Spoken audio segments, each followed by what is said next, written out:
ఆర్మూరు పట్టణంలో ప్రసిద్ధ పుణ్యక్షేత్రమైన సిద్ధిలగుట్టపై ఉన్న అయ్యప్ప స్వామి దేవాలయంలో ఆలయ ధర్మకర్త మున్సిపల్ చైర్పర్సన్ వన్నెలదేవి లావణ్య అయ్యప్ప శ్రీనివాస్ స్వామివారికి ప్రత్యేక పూజ నిర్వహించి అయ్యప్ప స్వాముల కోసం 41 రోజుల పాటు జరిగే దీక్ష కార్యక్రమాన్ని నేడు ప్రారంభించారు.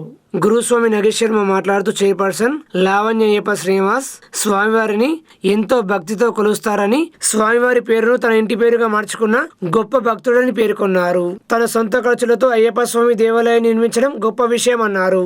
ఆయన రాబోయే రోజుల్లో మరిన్ని ఉన్నత పదవులు పొందాలని, ఆ అయ్యప్ప స్వామి కరుణ కటాక్షాలు దీవెనలు ఎల్లవేళలా వారిపై ఉండాలని ఆ భగవంతుడిని వేడుకుంటున్నామని తెలిపారు. ఈ కార్యక్రమంలో అయ్యప్ప స్వాములు, commissioner Raju, AMC chairman Saibaba Goud, Congress party నాయకులు, కౌన్సిలర్లు తదితరులు పాల్గొన్నారు.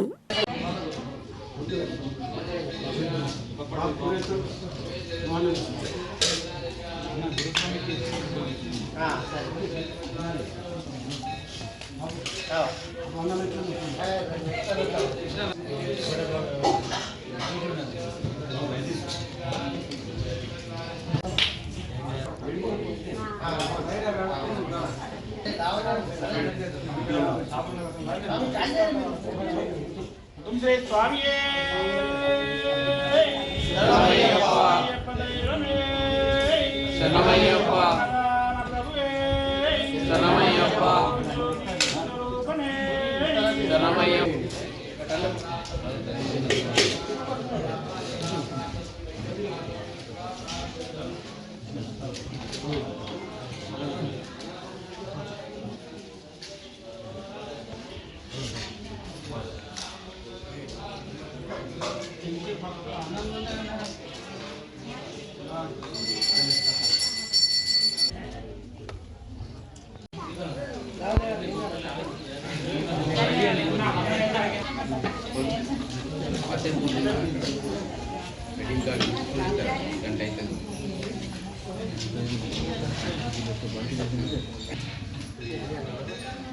స్వామి శరణప్ప, స్వామి శరణం. ఈరోజు నవనాథ సిద్ధేశ్వర ఆలయ ప్రాంగణంలో అయ్యప్ప స్వామి ఆలయంలో 41 రోజు భిక్షా కార్యక్రమం ఈరోజు ప్రారంభించడం జరిగింది.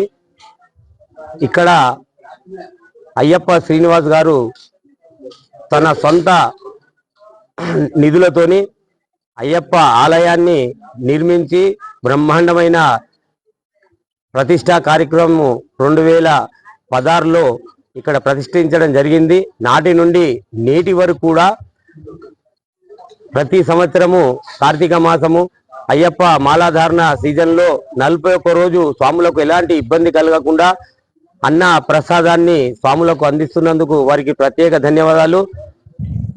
ఈ రోజు నుండి డిసెంబర్ 31 వరకు అన్నదాన కార్యక్రమం 41 రోజు ఇక్కడ భిక్ష ఉంటుంది. కాబట్టి భక్తులు అయ్యప్ప మాలాధారులు అందరూ కూడా ఇటు భిక్షా కార్యక్రమంలో పాల్గొని అయ్యప్ప స్వామి ఆశీస్సులు పొందాలని కోరుతున్నాము. అదేవిధంగా ఇట్టి మంచి కార్యక్రమాన్ని ఏర్పాటు చేసి స్వాములకు అందిస్తున్నటువంటి పరమ భక్తుడైనటువంటి అయ్యప్ప శ్రీనివాస్ గారు తన ఇంటి పేరునే అయ్యప్పగా మార్చుకొని గెజెట్ తీసుకొని తన ఇంటి పేరునే అయ్యప్ప శ్రీనివాస్ గా మార్చుకొని చరిత్రలో నిలిచిపోయారు. అలాంటి ఇంటి పేరు గల వ్యక్తి ప్రపంచంలో కూడా ఎవరు లేరు. అలాంటి గొప్ప వ్యక్తి ఇట్టి కార్యక్రమాన్ని నిర్వర్తిస్తున్నందుకు వారికి ప్రత్యేక ధన్యవాదాలు తెలియజేస్తూ ఆ హరిహర పుత్రుడు అయ్యప్ప స్వామి మన అయ్యప్ప శ్రీనివాస్ గారికి వారి కుటుంబానికి ఎల్లవేళలా ఆయురారోగ్య ఐశ్వర్యాలు ప్రసాదించాలని, మరియు వారు ఇంకా భవిష్యత్తులో ఉన్నతమైన పదవులను ఆశించి మంచి సేవా కార్యక్రమాలు చేసేటట్టు అయ్యప్ప స్వామి వారిని వారి కుటుంబాన్ని దీవించాలని కోరుతూ స్వామి శరణప్ప, స్వామి శరణం.